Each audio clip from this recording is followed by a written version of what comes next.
Okay, so if you guys need to speak, you can either like you can either put your message on chat or you may raise your hand. Like I don't know, I would be sharing my screen and I would be doing the solving the case study. So, but definitely, if you have a question, you can if you can put in your chat, okay? Or if I'm not replying, you can interrupt me, okay? Because there are 28 people, so I don't want like others getting disturbed, okay? Okay, so welcome to the webinar, everyone, and we are going to start now. So I'll not waste a single uh, more minute. So whoever is not on mute, can you please be on mute? Otherwise, it's difficult for me to just see that you're on mute. Okay, Tushar. Okay, I will mute you. Okay, because it's difficult for me to mute you. Okay, so please be on mute. If you have to speak, then you can unmute yourself. Okay. Okay, so let me give you a brief like what we are going to discuss in this webinar. So this was a case study given to one of my mentees, okay, who was like whom I was mentoring for interviews, and we got this case study, and it was for a 2 to 3 years experience business analyst position, okay. So and we actually cleared that case study round, okay, and that guy also got job later. So I'm going to exactly solve or discuss the case study and what did we prepare, okay, as an answer, and what did we send to the company, and we got selected, okay. So exactly I will be doing that only, okay, because we were selected with that answer, okay. So I'm not going to change anything, okay. So whatever we did, I'm going to show you that, okay. So I'm going to share my screen. uh, I think you can see my screen. Yeah, you can see. Okay, so this was the company, okay, and this was the assignment given to the candidate, okay. So let's first read read the assignment, okay, what this assignment says, okay. So you're a business analyst working on a software development company that specializes in creating family-oriented applications. Okay. The company has identified a market need for robust parental control application. So parental control application, like I don't know whether you guys are familiar with this or not. If not, you can Google it. Like it's a kind of a um, app that through which we can control our children's mobile, okay, or devices that they use. Okay. Now, this application aims to help parents monitor and control their children's phone usage, ensuring safety and promoting healthy digital habits. Now, let's say, suppose you get a case study where you don't understand something, okay? Let's say parental control application, what is that? So what should be your approach? Okay, so you should do some research. Okay, you should check on internet like what is parental control application. You'll get a lot of things. Okay, if I start searching, you'll get n number of articles, or maybe you'll get some applications. Okay, so you don't need to worry about these things. Okay, like the case studies that you get, it will always be something which you can definitely research on internet. And parental control application, like I was familiar with that. Okay, so I was able to give some inputs to that candidate. Now, so what did we understand? I'm a business analyst working for this company, and I have to work for the development of this parental control application. Okay, so this is the only information given to us. Okay, so when we get very less information, okay, you should be doing some research. Okay, you are free to make assumptions. You are free to go to internet and you can take information. So the intention is not to test the information. uh, the intention is to test your business analysis skills. Okay, so let's see what all questions they have asked. Okay, so they have asked total 6 questions. Okay, the first question is you have to do an analysis of this application using core concept model. Okay, need, change, stakeholder value, context, and solution. Okay, now the second question is identify at least 6 use cases and explain what the use cases referred to. Now, now the interviewer is trying to test whether you understand what is use case or not. Okay, look, these are very common like terms that you will be coming across when you are doing business analysis. Now, the third question, it says using use case diagram, show the scope of the parental control application. Now, if you see here, they have written, feel free to make assumptions. Okay, so here we can make assumptions. So now this is very a good question, and I think as a BA, it's a very useful diagram, use case diagram. Like I have used a lot of times in my career in a lot of projects. Okay, to show the scope to the stakeholders. Okay, then if we go to the next question, it says write one functional requirement in detail using use case technique. Okay, so they want us to write a requirement, a functional requirement. Okay. Now again, here you need to understand what is functional requirement. Okay, we just can't write any requirement. Now, the next question, it says write one user story and its acceptance criteria for a feature. Now, they have not mentioned for which feature. Okay. So we are again free to use any feature and we have to write user story and acceptance criteria. Now, these are very basic question. Okay. And I think these questions, it was for a 2 to 3 years experience per year. So this is a good questions to test their knowledge. Now, the last question using BPM in 2.0. Now, they have specifically mentioned BPM in 2.0. Okay, that means we can't use any other process mapping technique. Okay, we have to use BPM only. Map the process of setting screen time limits. Okay, setting screen time limit means if you set a screen time of your kid like 30 minutes, so they'll be able to use 30 minutes only. Okay, which involves a parent setting up and managing screen time limits for their child's device usage. Now, they have also mentioned, now if you read this, your process should clearly show parent logging in the application, navigating to the control panel where screen time limits are managed, setting or updating the screen time limits for the children, save the settings, sending a confirmation notification. So these are all the things that you have to include in your diagram. You may include additional things, okay, but at least these things you should include. That will be my advice. That was my advice to that candidate also. Okay, whenever something is mentioned in the case study, don't forget, don't eliminate that part. Okay, that means interviewer, if the interviewer has given you the process, okay, what are the tasks that is going to be executed in that process, you have to include that. Okay, you must include that. Extra things you may based on your assumptions you can include, but at least you have to show this much in your answer. That is my understanding. I don't know what that interviewer understands, but I'll just show you what we did and how we got selected. Okay, so I'll use a Microsoft Word document, okay, to prepare this, and we'll start with the first task. Okay, so the first task says that business analysis core. Yeah, Hi, any Divankar. Sorry, questions? I had a question before you go ahead.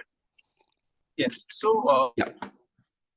what I wanted to understand is what kind of constraints did we have before we started this process? Was it like a case study that you have to solve with a laptop, or is it like 45 minutes for this case study? I just wanted to understand the background. It was not a time-bound case study, I would say. So that guy got an email and they asked that guy to submit it like by tomorrow, something like that. I remember. Yeah. No, it was not Okay, okay, like in okay. front of. It was not a proctored exam, I would say. Okay. So he got time, Makes and sense. that's the reason I was able to help him. Okay. Otherwise, how could I help him? Okay. Uh, okay. So let's Got start. it, got it. Okay, thanks. Yeah. So let's start and then we'll see if we have more questions. Okay. So the first question, business analysis core concept model. So I think we all are familiar with this core concept model. Okay. Uh, which is the fundamentals for doing business analysis. Okay. And there are 6 core concept: need, change, stakeholder, value, context, and solution. And we know that each core concept has an equal weightage. Okay, and we can't eliminate any core concept when we do business analysis. So we will be centered around these core concept only when you are doing business analysis. So it says that conduct a comprehensive analysis of the development of parental control application. So what I understood from this question is that the interviewer is trying to is asking me to break this problem or this scenario into this 6 core concept. That means what is the need that is there. Okay, what will be the change that we'll be bringing. Okay, who can be the potential stakeholders. Okay, I think it's all based on assumption because nothing is mentioned in the case study. And what is the value that we are going to add, and when we bring this change, okay, in which context we will bring this change, and then the solution. Okay, so we have to suggest some features that are going to be there in the solution. So what I'll do is, for the first question,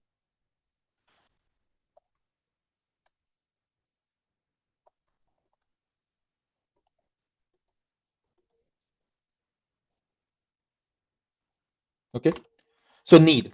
Okay. So what is need? Like I'll not go into the theory. What I understand from the case study. Okay. So what I understand from the case study is now there is a concern. Okay, among parents. Okay, about their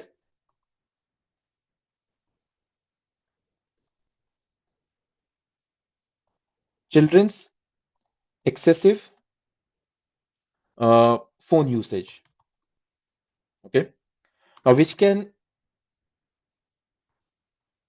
lead to uh, let's say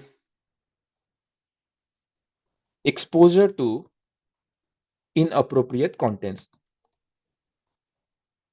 Okay, and maybe addiction. And this you can little bit if you'll do some research, you'll get these points. Okay, addiction and uh, yeah, let's say addiction. Okay, now so because of this, there is a need. Okay, uh, for a application. Now you see in the case study, if we see, it says that parental control application. Okay, need for a parental control application. So I'm going to write it in the same way. So there is a need for an application, okay, that helps uh, parents monitor and control their children's smartphone usage, okay, to ensure safety, uh, yeah, to ensure safety. Okay, so this is my main need. Okay, so need is to have an application that helps parent control their children's smartphone usage. Okay, so now we move to the next, let's say stakeholders. So who can be the potential stakeholders over here? So definitely the users, parents, okay, children, they're also one of the user. The software development team. Now see, there is nothing mentioned, okay, so we can categorize like this. And maybe the marketing team. Now why marketing team? Because they will be promoting this application to the target audience, correct? So, once it is launched. And then we can say, let's say legal and compliance team. Okay. Now this team will ensure that this application complies with all digital privacy and let's say child protection law, if there are any laws, okay, related to that. So they are the stakeholders. So these are my stakeholders. Now they have not asked to us to explain uh, anything like what is the role of each stakeholder over here. So what I understood, they are just asking us to identify the stakeholders. Okay. Now the next thing that we are going to move to is solution. So what will be the solution? So in the case study, it is clearly mentioned that we have to design application for smartphones. So it's going to be a mobile application. So the solution, now we have to say that the parental control application. So what are you going to offer in the solution? Okay, will offer features such as let's say content filtering. Like we can filter contents, screen time management. Okay.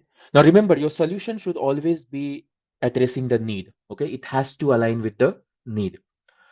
Now let's say blocking any applications, okay, any unwanted app. Okay. Let's say location tracking, tracking the location of your children. So these can be some of the features that we can offer to the uh, to the users, okay, to the stakeholders. Now, next, change. What is the change that we are bringing? That means we are going to move from, so when we develop this application,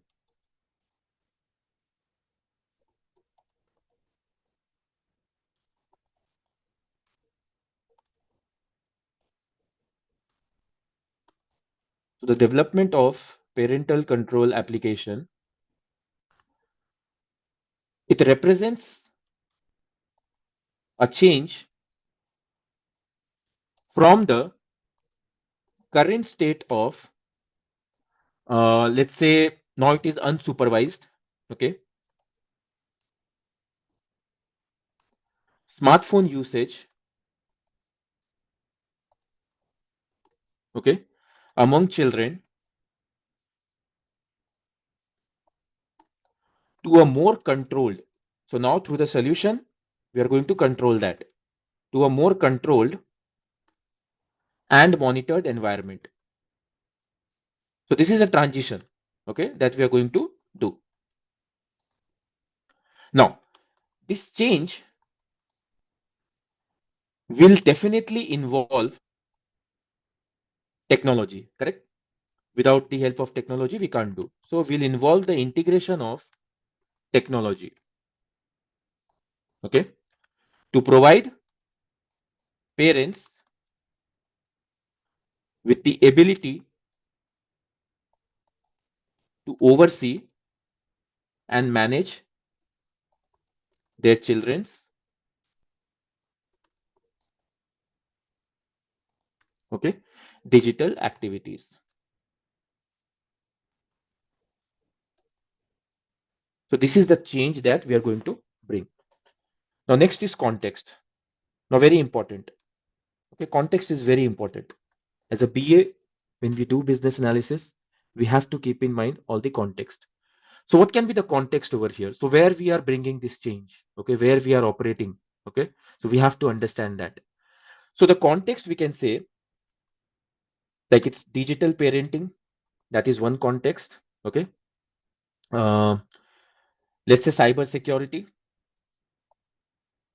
That is also a context, okay.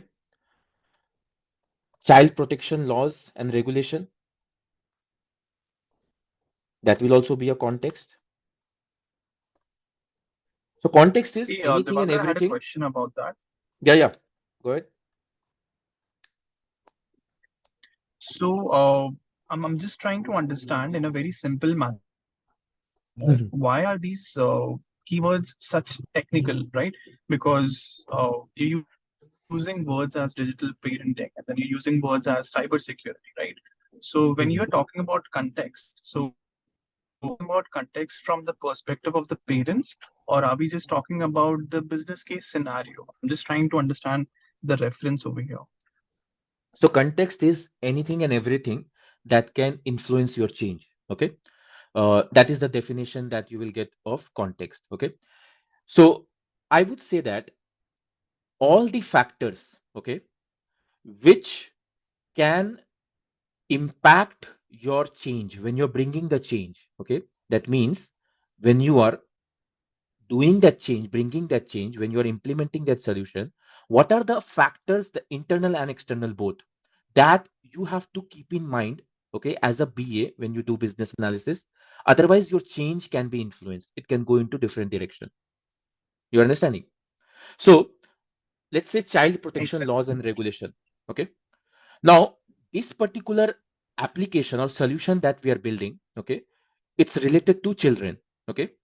Now, let's say we don't uh, let's say there are 10 15 child protection laws and regulation, and this will differ from country to country, okay, so I'm not being specific to any particular geography. Let's say there are some laws, okay, and as a BA you missed some 3 4 laws, you were not aware about that, okay. So what will happen when you launch this application, okay, it is non compliant, correct, you can have legal actions on that. So this external factor, now this laws and regulations, these are external. Okay, these are external to the company, but it is very important when you bring this, when you design this solution. Okay, so that is why context over here, we are covering everything. Okay, everything, not only from parents perspective, but from children's perspective also, from the project's perspective also, from the company's perspective also. Okay, everything. So wherever you are bringing this, you are doing this project. Okay, the company environment also is a internal environment, also is a context for you. Okay, let's say budget. Okay, timeline. Okay, how much time you have to do this project, that is also a context. Technology that you're using, that is also a context. Okay, anything, let's say technology. Okay, let's say your development team has used certain libraries to uh, develop this, write the codes. Okay, tomorrow those libraries, something changes in that library. Okay, what will happen, that app will not work according to that.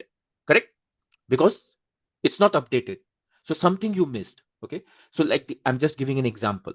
So context is anything and everything, okay, that can influence or impact your change. It can be external, internal, anything. You have to keep in mind when you do business analysis. uh, I Got it. think I Thanks. answered, or still you have any questions? No, no, I think so you answered that perfectly. Thank you so much. Okay, so these are some of the context that, or let's say factors that we should keep in mind, okay, when we are uh, doing this change, bringing this change. Okay, there can be more. Okay, since this is not an actual project, but this is something which I wrote in that answer. Okay, like we give these all these context. Okay, now next we move to value. Now, what is the value that we are going to add through this solution? Okay, so what value we are adding? So yes, definitely we are adding value to the parents. Okay, where we are ensuring their children's safety. Okay, we are also um, helping them to promote healthy usage habits and overall improving the well-beings of families by uh, preventing them from the harmful contact, and let's say cyberbullying also. Okay, so this is a value, so we can write that. So let me quickly write.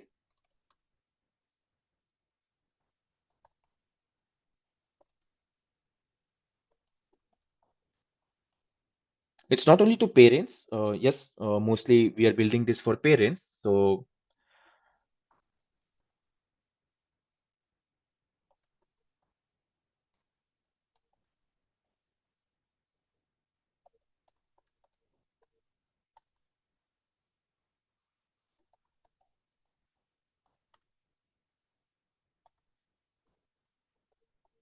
digital safety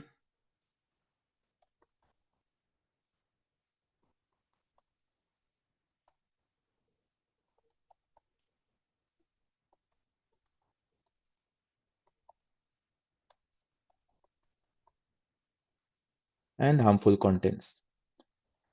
Okay, so this answers my first question where the interviewer has asked to do analysis. Okay, based on this business analysis core concept model. Okay, now let's move to the next question, which says that identify at least 6 use cases and explain what the use case referred to. Now, see over here, uh, the interviewer has asked to explain also. So explain in the sense, I don't know what kind of explanation he wanted, but I gave a single line explanation like what I meant by that use case. So first of all, use case. Okay. So I hope you guys are familiar with the term use case. If not, use case is nothing but it's a goal that the user is trying to achieve through the system. Okay. So I think they have asked us to identify 6. So the first use case that uh, I can say is, like, say, filter contents. Okay. Now, what do I mean by this?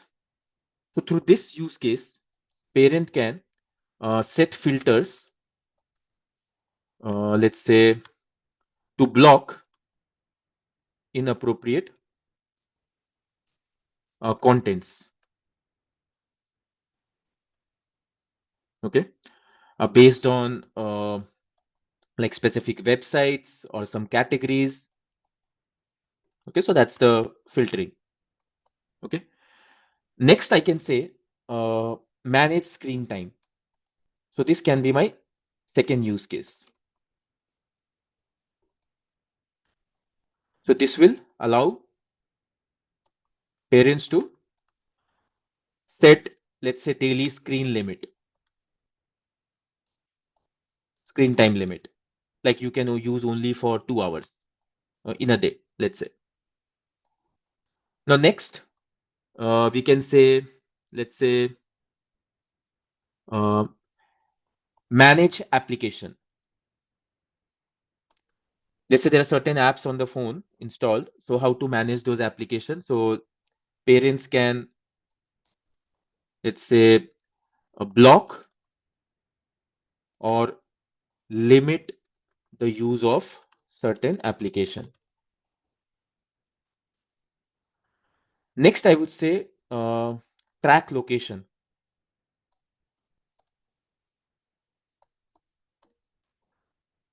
Okay, so this will help parents to uh, track their children's location in real time.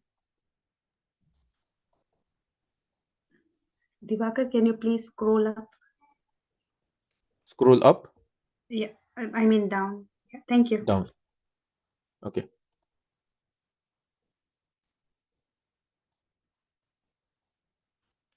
Okay.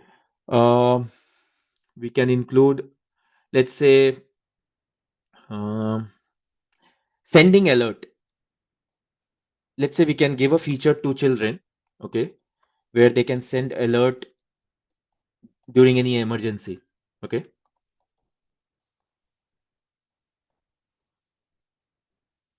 Emergency alert to parents.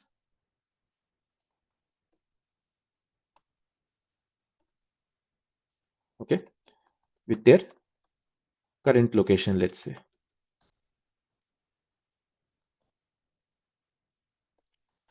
And one more use case, we can say like, let's say we can give reports to parent, okay? Let's say access reports. So these reports will help. So parent will receive these reports on their, maybe they can do some analysis like how much on their child's phone usage. Okay. Like which are the most apps they are using or websites they are using. So those kind of analytics we can provide. So yeah, these are the 6 use cases that I have identified, and like I explained, like what do I mean by those use cases. Okay. Now let's move to the next question, which is using use case diagram, show the scope of parental control application. Again, I don't know how much you are familiar with use case diagram. So use case diagram is a very useful UML diagram, okay, to show the scope of any process, any system, any application, any product that you're building. When we say scope, so scope means what is going to be there in the application from a high level and what is going to not be there in the application. So this is a very good diagram, okay, to do the scope modeling, okay, very useful UML diagram. So let's draw it. So I'll be using draw.io, okay, to draw the use case diagram. So it's a free tool. I hope you guys are aware about draw.io. If not, you can Google draw.io and you can use it for free. Okay. Now, so what it says that using use case diagram show the scope of parental control application, and it says that feel free to make your assumption. Okay. So first of all, use case diagram has 4 major components. Okay. System boundary, actors, use case, and the association or the relationship. Okay. So first of all, I will be denoting system boundary by a rectangular box. So let's say this is my system boundary. So system boundary means the application boundary, whichever application I am building.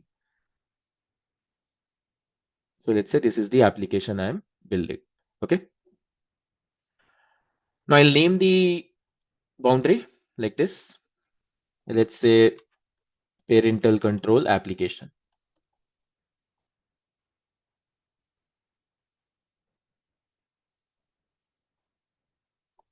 Okay, so this is my boundary. So scope is nothing but it's the boundary. It sets the boundary what you are going to give and what you are not going to give. Okay, so everything that I show inside this boundary, I'm going to provide in the application. Whatever is not shown is not going to be part of this application. That's the idea behind use case modeling. Okay, now, so first thing we need to understand. Uh, so this is the first component of use case diagram. Now next component is your actors. Okay, so actors means now there are two kinds of actor. Again, primary and secondary, or I call it as supporting actor. Okay. So there are two types of actors. So primary actors are shown on the left hand side, and supporting actors or secondary actors are shown on the right hand side of the system boundary. That's how we show primary and secondary. Now let me give you a brief about primary and secondary. I'll not go into the details of those theory. Okay. So primary actors, first of all, these actors are uh, who are the actors. Actors means someone who has a goal in the system. Okay, so someone who is trying to achieve something through the system. Okay, that means someone who is going to initiate with the uh, use case. Okay, the use case of the system, who is going to use the features of the system. Now depending upon uh, who is using and who is helping to use, we have classified into two categories, which is primary and supporting. So primary actor is someone who's going to first initiate or trigger the use case. Okay, so we just now identified some use cases. Okay, so who is going to filter content, who is going to do manage screen time, who is going to manage application. So all these are features which will be used by parent. Okay, so parent over here is going to be primary actor for these use cases. Okay, so you have to keep in mind, a lot of people do the mistake. So actors are decided by the use case. Okay, what is your use case, and then your actors will be decided whether it's a primary or a supporting actor. Very important. Okay, so let's write down all the use cases. Okay, what we are going to show in this application. Again, they have asked us to make assumptions, so I'll be making a lot of assumptions over here, and based on my understanding, I'll create the use case, show the use cases. Now, use case diagram in draw.io, you have to use UML and UML 2.5. I'll be using, okay, for some figures. So now use case is shown through an oval shape. So this is the shape of a use case, and use case is always shown inside the boundary, not outside the boundary. Okay, as per UML standard, we have to keep it inside the boundary. So this is the scope. Okay, whatever use case you show inside the boundary, that is going to be the scope of your application. Okay. Okay, so let's say uh, creating an account. Okay, that's my use case. Now, one more thing, one more very important information I've seen people doing mistake. Your use case, when you name the use case, it should always be verb plus noun format. Okay, like it should start from an action verb, like create account. Okay, not account creation. I hope you understand the difference. Okay, it has to always be from action. What action you are taking? That's how you have to name the use case. Okay. Now, second, let's say I'll take an use case as sign in. Okay, you're signing in the application. Now, again, a lot of people get confused. Like I'm putting this below this. So does that mean that first someone will create account and then they will sign in? No, then you're thinking about process flow, how process is flowing, or sequence. Use case diagram is not a sequential diagram. Okay, it's a scope modeling diagram where you dump all the use cases within the boundary and you say that, okay, this is the scope of the system. So it's a very high level diagram. Okay, uh, which is used at a very in the initial stages of the project, where you have to, when you understand the scope of the project, so at that time you can use this. Okay, we don't go into very details in the use case diagram. And I have seen, like, I worked for different projects, so I have seen every project, they have their own standards. Like recent in RBC, where I am right now working here in Canada, so they don't show relationships, okay, as per their standard, include and extend. okay, as per their business analysis framework. So you may see little bit difference from project to project, but I'm going to show you over here everything because we did it in that case study. Okay, so we don't know that what is their company standard. Okay, so whatever was UML standard, we use that. Okay, so it's not a sequence. I'm putting below that doesn't mean it's a sequence. So I'll put it here so that it doesn't create any confusion. Now, few more use cases I'm going to add. Filter contents. Again, not content filtering. It should be filter contents. Okay. And then let's say I'll add set screen time limit. See, all my use case, it's starting from an action verb. And then I can say, what did I identified here? Manage application. Okay. So I can say manage application. Now here in manage application, so I'll add two more use cases. Let's say block application. And let's say unblock application. Maybe by mistake, if the parents have blocked some application, so they can unblock it. Okay, and then I think we can give access reports. Okay, then we can give track location. And let's say one for the children, like send emergency alert. Okay. Now I'll be giving, I'll be adding two more use case. Okay. Again, very self-explanatory use case, which will be the use case of this application itself. Okay. And I'm going to add, let's say, verify credential. And I'll also add some error message.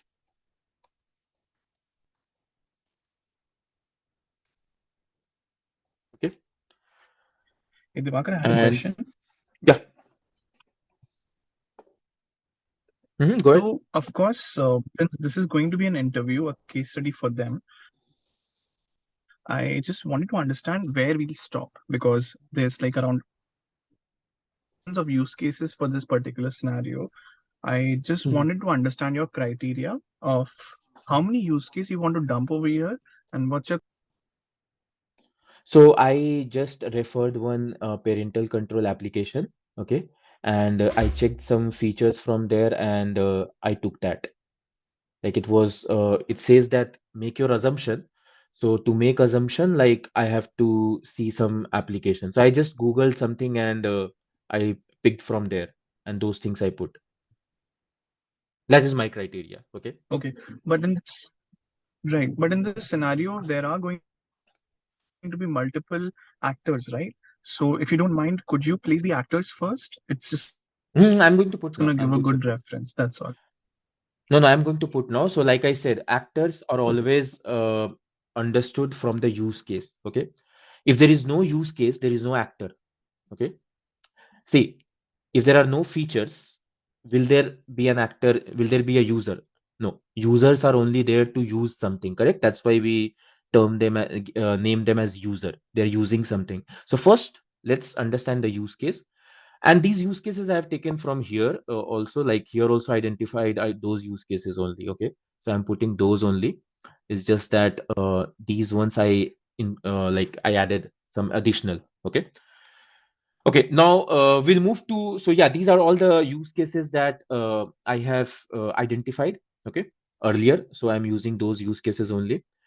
And next, actors. Okay, so third major main component is actor.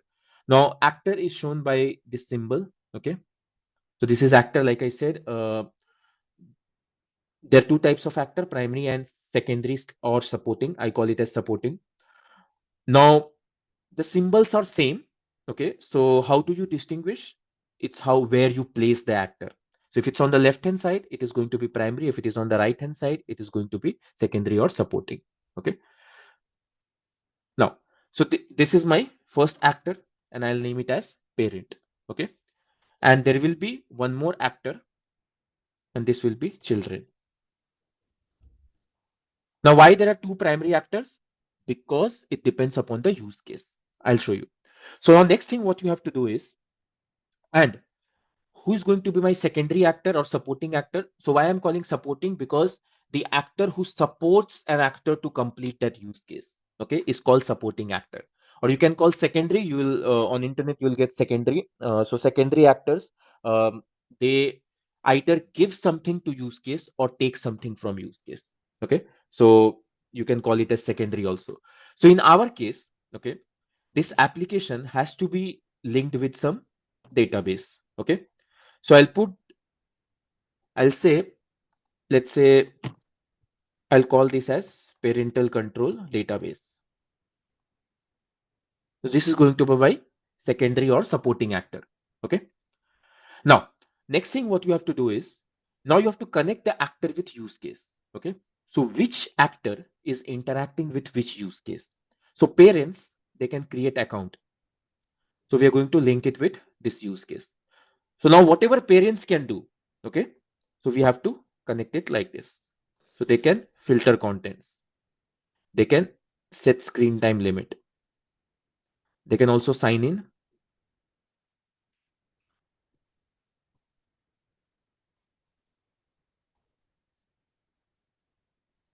They can access report. They can send an emergency alert. So you must be seeing that why didn't I uh, associated this use case with this? Okay, there's a reason I'll show you. So now parents can also track location. Okay, so tracking location. Okay, now what children can also create account. It's based on my assumption. They can also sign in and they can send emergency alert. I think this is wrong. Parents can't send emergency alert. It's children who is going to send emergency alert. Okay. Now, this secondary actor or supporting actor. Okay. So now we need to connect this also to the use cases wherever it is supporting, providing something or taking something. Okay. So to all the use cases, we are going to connect. Like let's say you create an account. Okay. So your credentials are going to be stored, correct? Yes or no? So when you sign in, it is going to help you to authenticate. Okay. So like that, I will be associating this secondary actor also. Now remember, there is a difference in this association in this association. It's towards the right, so it's a secondary actor. Okay. These actors first initiate or triggers the use case, and then they are supporting or taking something. That's the meaning. Divakar, Okay. I have one Yeah. question. Yeah. Divakar, this parental control database, are they similar to system administrator? Now, are they similar to system administrator? No, it's a database. Okay. If there is an admin, you can definitely create one more actor. If admin is anyway supporting, you can create one more secondary actor. Okay. Okay. But when I say database, it's a database. Okay. Okay. Yeah. Okay. So I was here. So in managing the application and so reports, so in giving the reports also, providing data for the reports also. Now, why I'm not connecting this database with track location? I don't, as per my assumption, database is not supporting any way in tracking the location, okay, or is not taking anything. Same goes to sending emergency alert, okay. There is no, that is the reason I'm not showing any interaction, okay. Now, in the use case diagram, so this is one one type of association, okay, which is a relationship between actor and the use case. Now there is one more relationship which is between two use cases. So I'll quickly discuss that also because I showed it in the diagram. Now there are two relationship between use cases. Okay, so here we discuss the relationship between actor and the use case. Okay, which actor is interacting with which use case or supporting or taking. But now we will see the relationship between use cases itself. Okay, so two use cases can have a relationship also, and the relationships are include, extend, and generalization. Okay, so these are the three relationship between use cases. Now there is a rule, okay, associated with each relationship, and here I have an example, so I'll explain you. Now first of all, let's discuss about include. Okay, now why I'm saying include relationship, so we will understand now. So let's say when parents sign in or when children sign in, whenever they sign in, okay, so every time the application is going to verify the credential every time, okay, in all the scenarios. Doesn't matter how many times you sign in, every time the credentials is going to verify. So in use case modeling, what do we refer this as?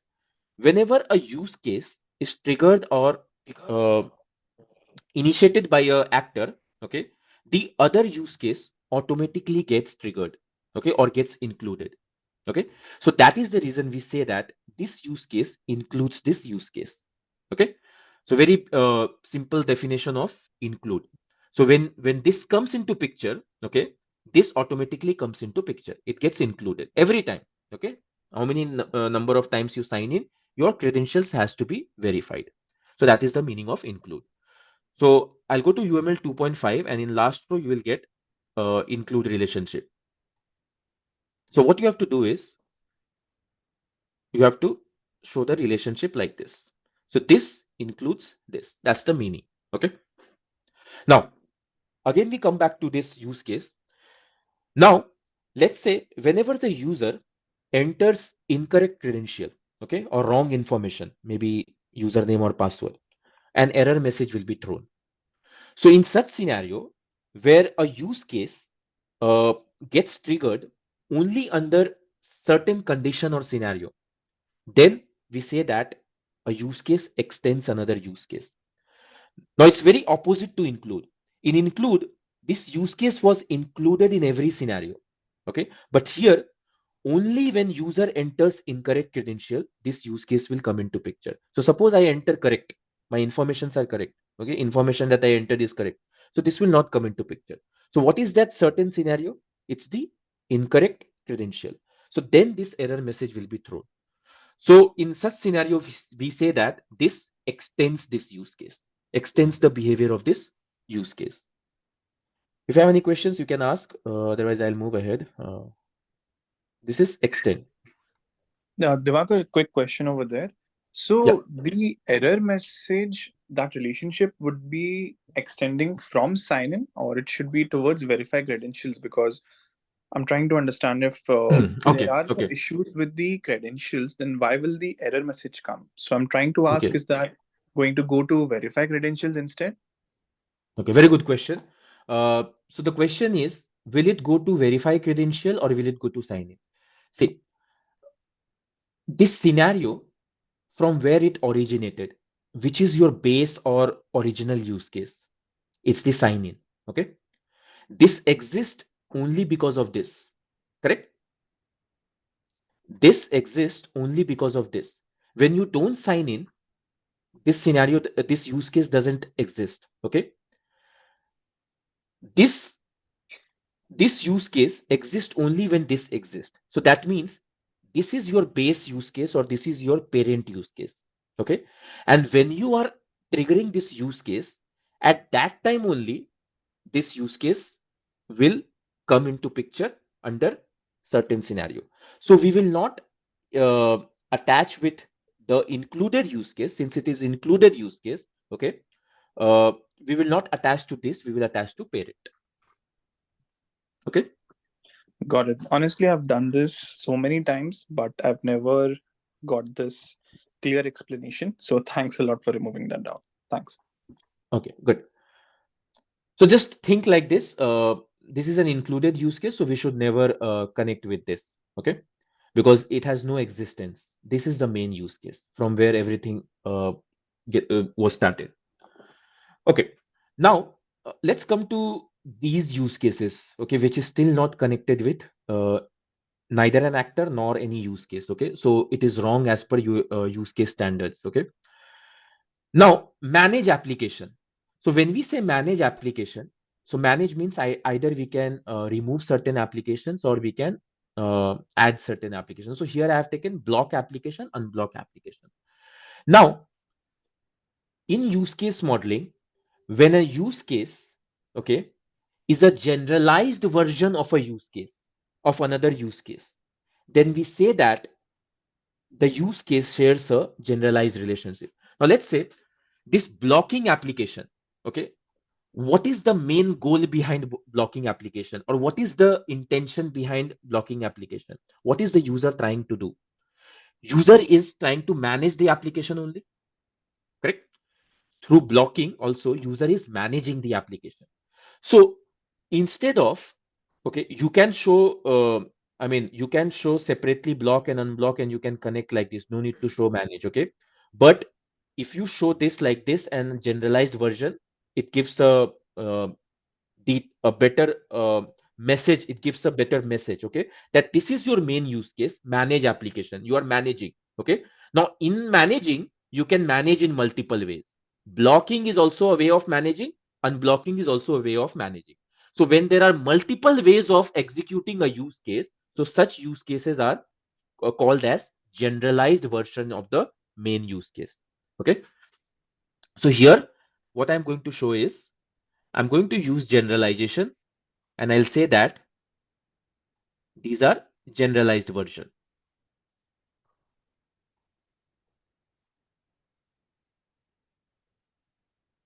Okay. Okay. Next, I think there is one more relationship. Yes. So let's say again, it's based on my assumption. I don't have the exact requirement. It's not a. It's just a case study. So I'll assume that. Now let's say when children sends emergency alert, okay, to their parent. Now the parent might track the location or might not track the location. Again, I mean, I don't know the exact requirement or what it should exactly be, but I am showing that parent has an option to track the location. Okay, so they might track, like let's say the children has raised an emergency alert. Okay, maybe the children, maybe the parent want or may not want. That is based on my assumption. I can be wrong. Okay, so based on my assumption, what did I show is I showed it as an extend relationship. Extend means only under certain scenario. That means when parent want to track location, okay, there can be different types of emergency alert. Okay, let's say it is a different type of emergency alert where I don't want to track the location. Okay, so it's an option. Okay, so I'm showing it as extend relationship. So only under certain scenario, parents are going to track the location when children are sending emergency alert. Okay, again, it's based on my assumption. I may be wrong over here, but this is how I showed over there. Okay, so this is a use case diagram. So when you create a use case diagram, you get this picture. Okay, these are the use cases. These are the high level features that are going to be there in the application. These are the users who are going to interact with the use cases. Okay, so this Hi, is how we Diwakar. do use case modeling. Yeah. Before you move forward, I had a quick question again. So Yeah. the relationship that you've just shown with the send emergency alert and the child actor and Mhm. track location, there is another relationship with the parent and track location, right? So Mhm. I wanted to understand, how do you read this relation from children to send emergency alert, and how that extends is used, and how exactly the parent relationship and track location relationship is. I just want to understand what's the English sentence for that. Okay, okay. So we will read it in this way. So when a children send emergency alert, parents can track location or cannot track location. It depends upon the type of emergency alert triggered. Okay, that is the meaning of this extend. Okay, so there is a condition.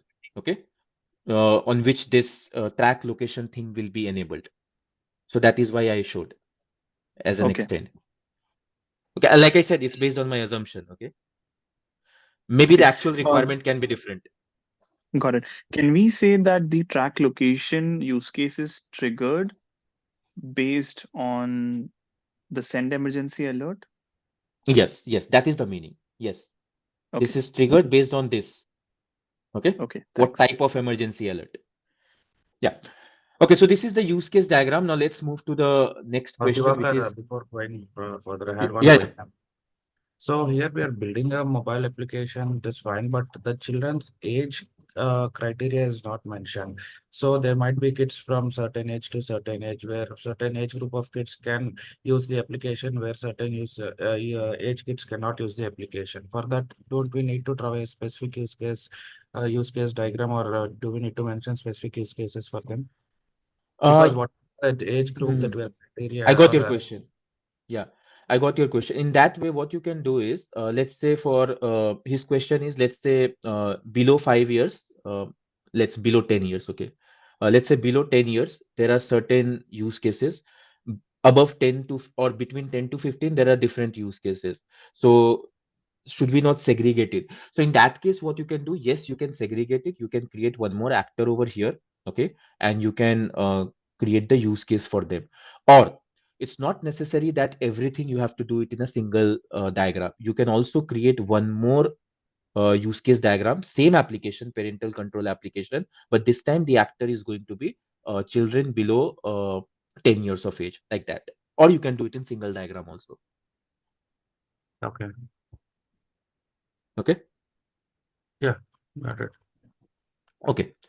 Now, let's move to the fourth question, which is write one functional requirement in detail using use case technique. Okay. So what I'm going to do is, I'll create a table. Okay.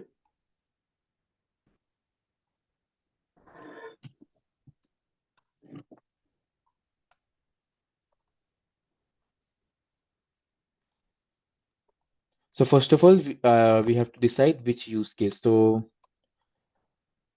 the use case that we took was setting screen time limit. So let me take that. Okay.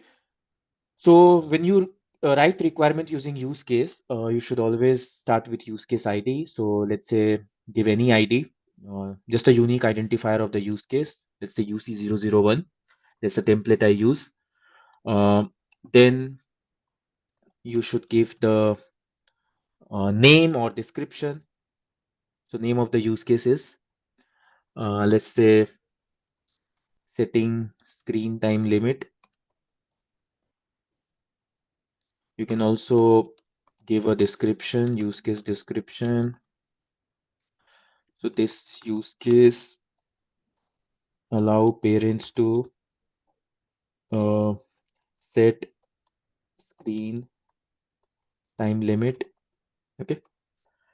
Now, primary actor. Okay. So who is going to be the primary actor? So primary actor is parent. Okay. Then secondary actor.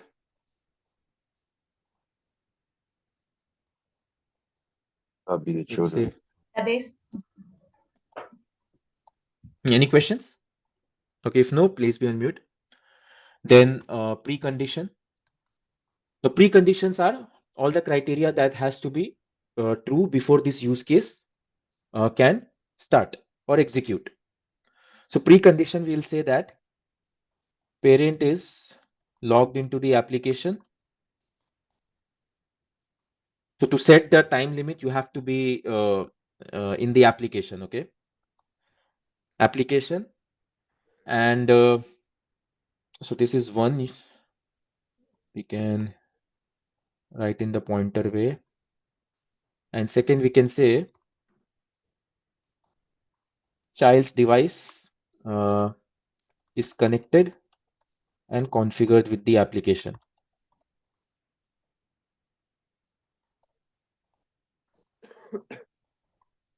Okay, so Now I will also write post condition. So post condition means that state when the use case executes. So where are we? Okay, which is the state in which we are? Where do we reach? What do we see? Okay, so that would be your post condition. Exactly what happens? Okay, after the use case executes. So we'll say that the child's device uh, now has uh, defined screen limit. Okay, so it has been set. Yes, defined screen limit. Yeah, we can write that.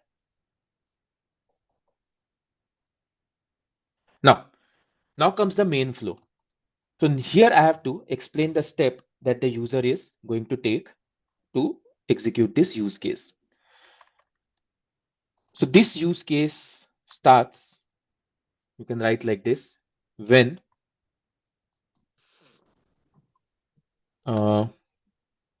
number one, parents navigates to the, let's say, screen time menu or option.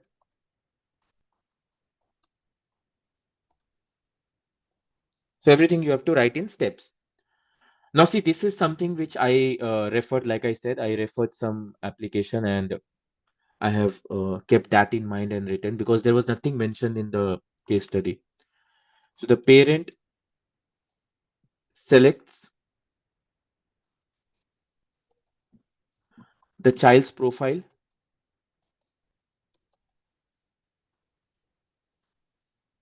Okay, for which they want to set the screen time limit.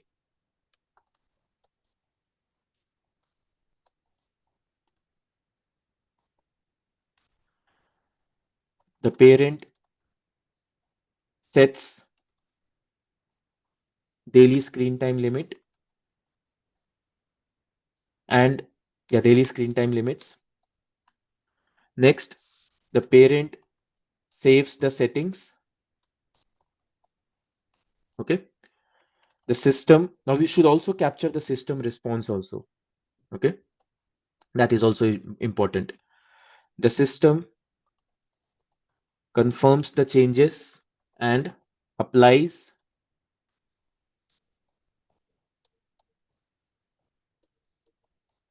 the new settings to the child's device.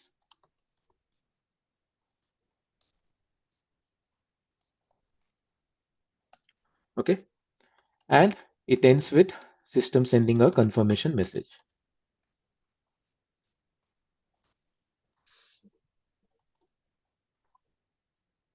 Or notification to the parent. Okay, so this would be my main flow.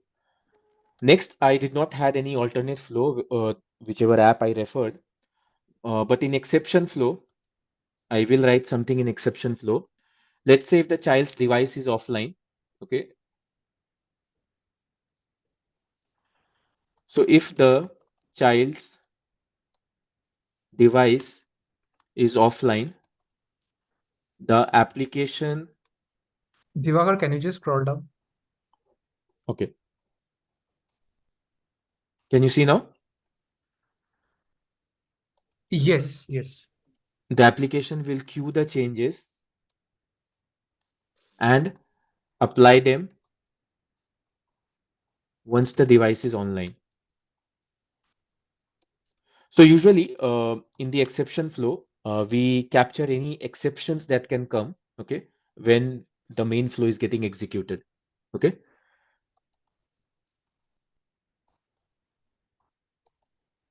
Okay, so this is a template that I used for a use case. You can add more columns, okay, like and that can differ, okay.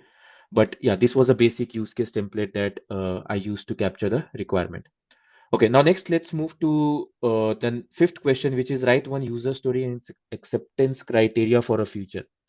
Okay, so they didn't mention any feature. So what I did is I wrote it for the same thing. So user story and acceptance criteria. So how will I write user story? Again, I'll use the same format, okay, for user story. So as a parent,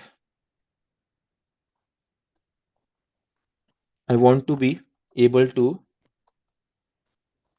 set screen time limits so that I can ensure my child is not overusing the smartphone.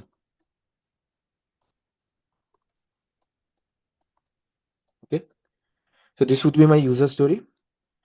Now acceptance criteria. Now you can write in given when then format also. You can write it in pointer format also. There is nothing called right or wrong over there. Okay, it's so let me write it in pointer. The parents can easily navigate to the screen time setting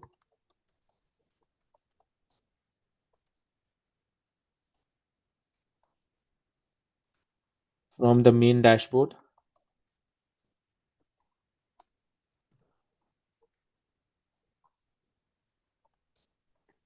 The parent can set specific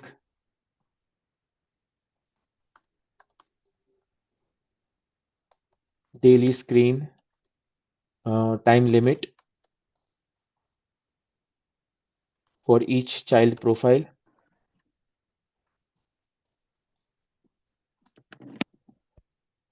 and let's say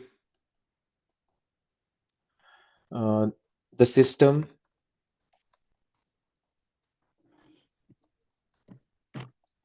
saves and applies the setting,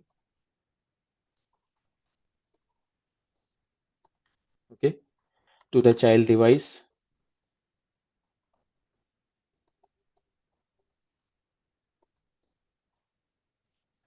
and the parent receives a confirmation or notification once the settings are successfully applied.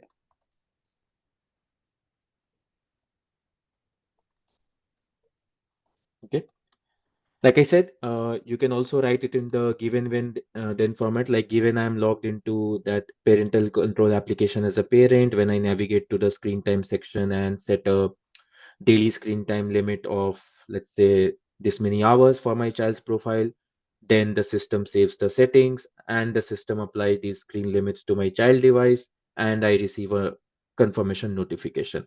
So in that way also you can write, but this is what we gave. Okay, so I'm showing that. Okay, so now moving to the last question, which says process mapping using BPMN map the process. Okay, so BPMN, I don't know how much you guys are familiar with BPMN, so I'll not be able to teach you the BPMN over here, but definitely whatever is required in this particular question, whatever we used, okay, I can explain that much, okay, because BPMN takes a lot of time to teach, so we can't do that. So let's move to, again, I'll be using draw.io. Divakar, sorry to interrupt you. I just Yeah, wanted to ask you regarding what have you assumed that is this application being downloaded on the parent device and then they're controlling on the child's device, or are they supposed to get this application downloaded on both parent and child, both parents and child. both parent and child? Yeah. Okay. Why? Okay. Like that's my assumption. I saw an application like that. Yeah, that is being no, I can validate from the use case diagram. But here we're writing the use case Mhm. description, I guess. We have written that only parents log in into the this application, right? Uh, Parents logged into the application. That's no, the key this is condition. child's device is connected and configured with the application. That also I wrote. Okay. So Okay.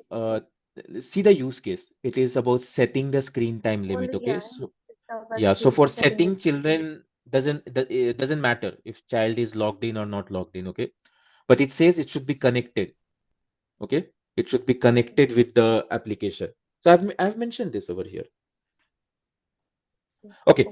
Okay. I hope I answered. But I'll have Yes. to rush because I have to show BPM and also that's the last part. So okay, so BPM and diagram you should always draw in swim lane using swim lane. Okay, showing properly pool and lanes. So I'll be using the horizontal swim lane. You can use vertical also, but horizontal, like I like horizontal mapping. So I'll be using this. Now it says, let's read the process. Setting screen time limits, which involves a parent setting up and managing screen time limits for their child's device uses. Your process should clearly show parent logging, navigating, uh, okay, setting or updating, save the settings, system sending a confirmation notification to the parent and parent receiving. Okay, so system is also involved over here. So in my, there are two lanes that I'll use.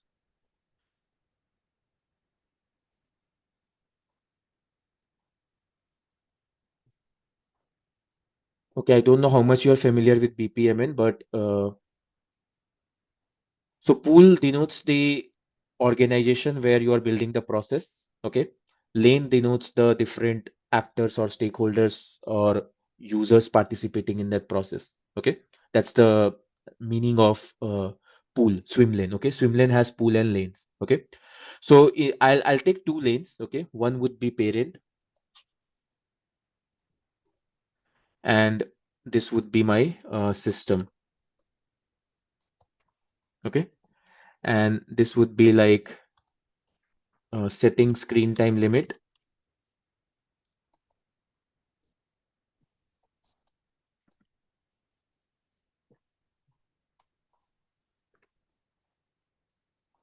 Okay.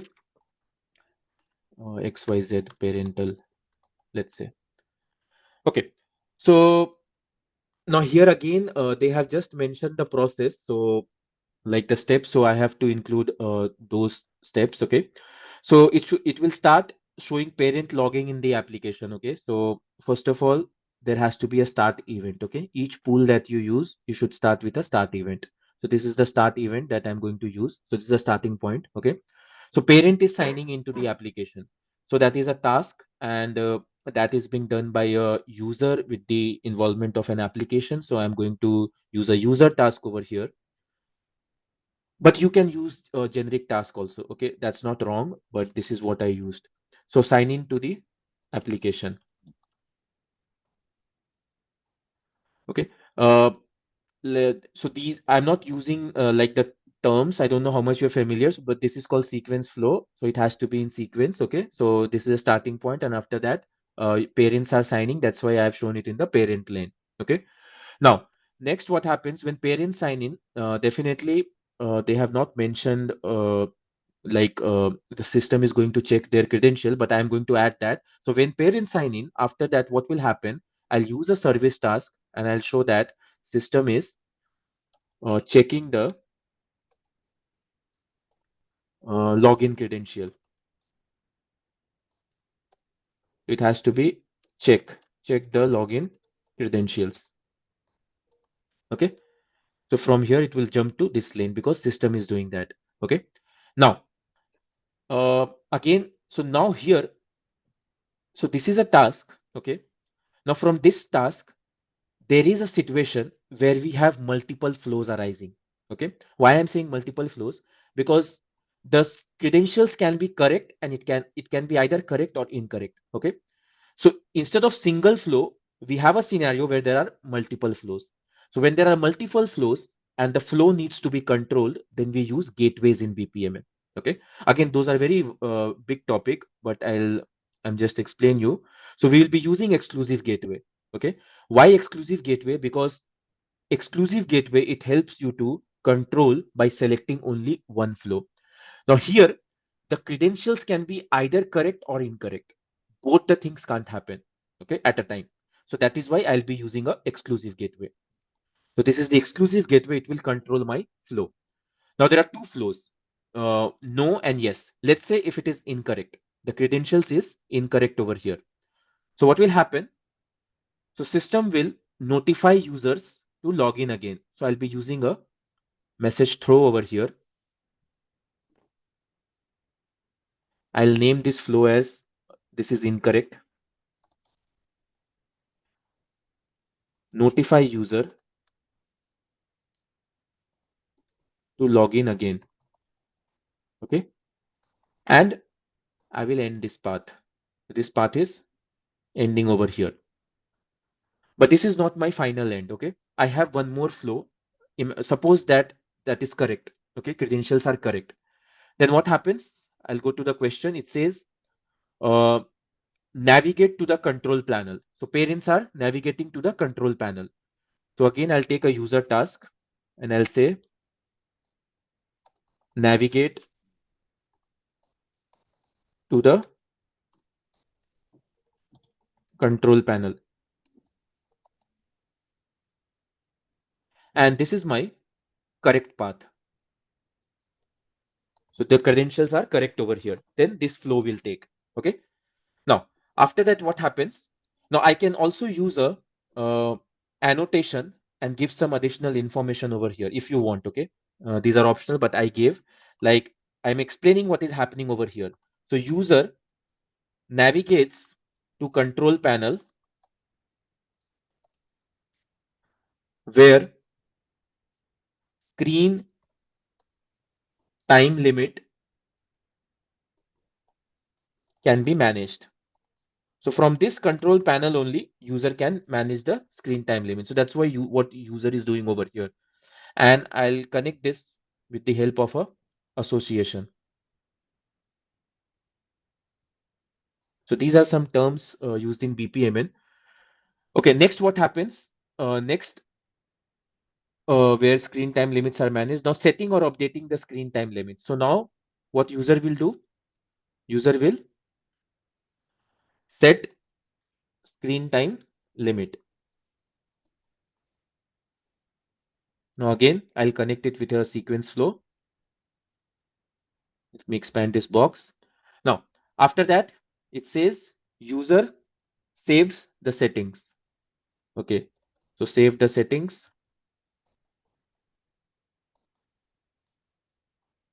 Okay, now what happens? User saves settings. System sends a confirmation notification to the parent if that is saved successfully. So for that, I'll again use a service task. Okay, and I'll ask system to do that check. Check the settings saved by parent. Okay, so after this, there is again a check. Now again, there is a situation where multiple flows are arising. That means it might be saved properly, it might not be saved properly. So again, I'll use an exclusive gateway, okay, to control the flow. So remember, this diamond shape, it's not a decision that you see in flowchart. Okay, it's very different. Gateways, uh, it operates in a very different manner in BPMN. So now check the settings saved by parent. Again, it can be yes or no. It can be saved properly or not saved properly. Let's say if it is not saved properly, I will inform uh, I'll notify the parent to save the setting again. Okay.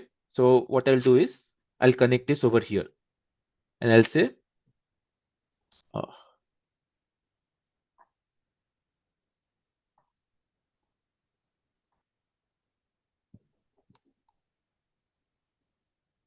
so if it is not saved properly, you go and save it again. But it is saved, if it is saved properly, what it is said over here, send a confirmation notification to the parent. So again, we have to notify. So I'll use again message throw and I'll notify parents.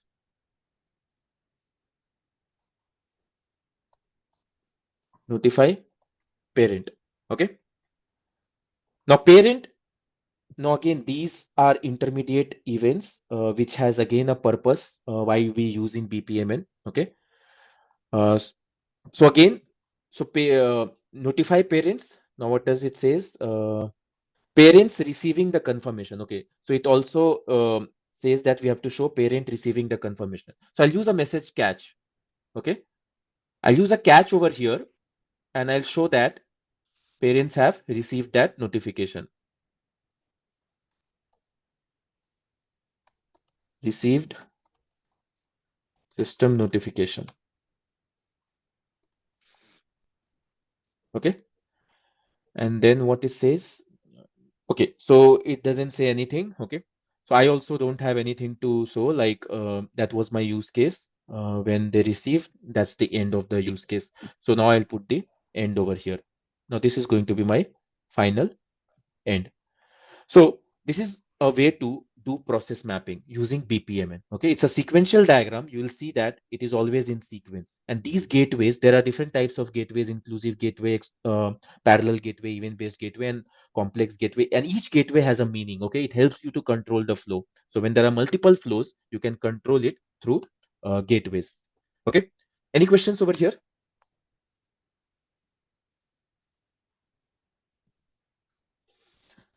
You're free to ask questions. We have 7 minutes. If you have any questions, you can ask, but that was the end of the assignments. So I can save this document. I can save this diagram if you want. And along with the recording, I can share this with you if you need. Oh, yes, please. Yes, please. Okay, Please so share let the this diagram.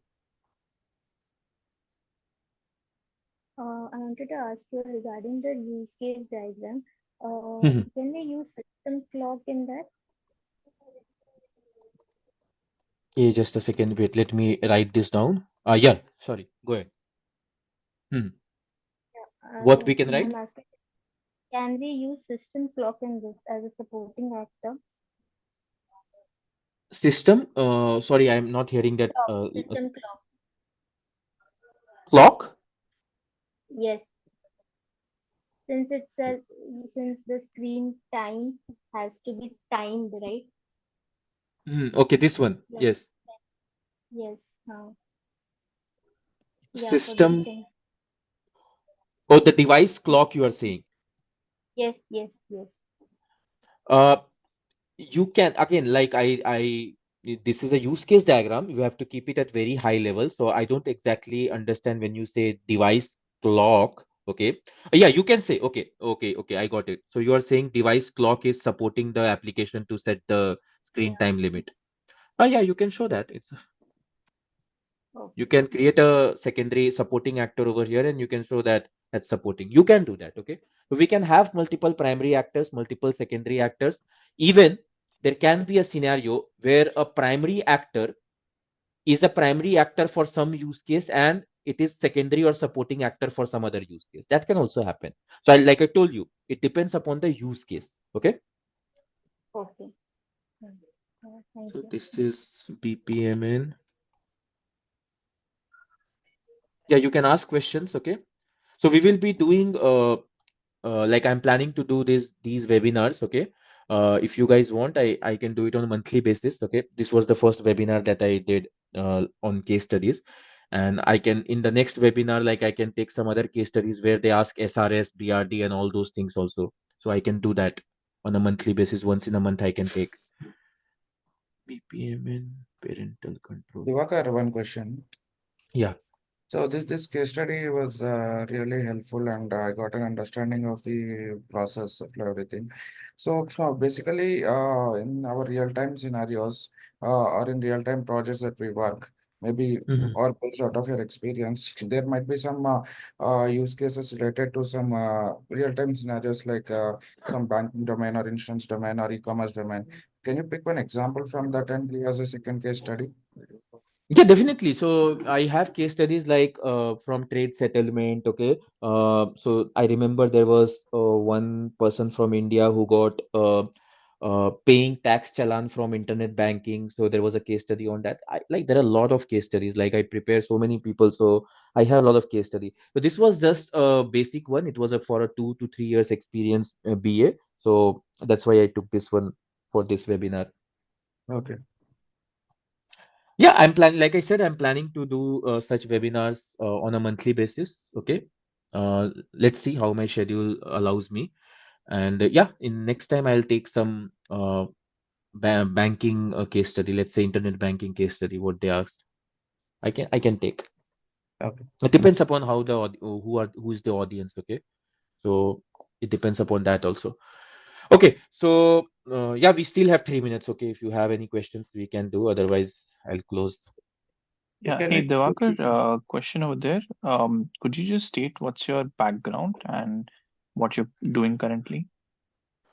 Okay, so I am currently working as a senior business analyst in TCS, and my client is RBC Royal Bank of Canada, and I'm working in the right now I'm working in securities reference data inside capital market. So that is like right now what I'm doing.